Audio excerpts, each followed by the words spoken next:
ஒரு மனுஷனுக்கு தன்னுடைய மனைவி மட்டும் சரியாக அமைஞ்சிச்சின்னா நம்ம எவ்வளோ பெரிய ஏழையாக இருந்தாலும் அவன் தான் பணக்காரன்.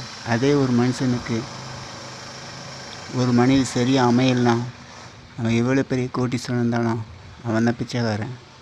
இது ஏன் இப்படி சொல்கிறேன்னு கேட்குறீங்களா? இந்த காலத்தில் சிம்சோன் நெசனை விரதம் இருப்பான். அவன் தலை மேலே சகரம் கத்திப்படாது. அதுக்கப்புறம் பார்த்திங்கன்னா அவனுக்கு கர்த்தருடைய ஆவி அவன் மேலே இறங்கும். அவன் எவ்வளோ பெரிய காரியத்தெல்லாம் ஈஸியாக செய்வான். அப்பேற்பட்ட ஒரு மனுஷன் தன்னுடைய இனத்தாரை விட்டு பிளேசர் இடத்துல போயிட்டு ஒரு பொண்ணை பார்த்து அந்த பெண்ணை தான் எனக்கு வேணும்னு கேட்பான்.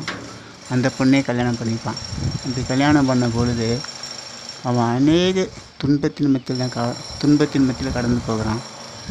முதல்ல எந்த பெண்ணை அவனுக்கு வேணும்னு விருப்பப்படுறானோ அதே பெண்ணால் அவன் ரொம்ப கஷ்டப்பட்டு லாஸ்ட்டில் அவன் கேலி கூத்து போல் ஒரு மனுஷனை போல் காணப்படுறான்.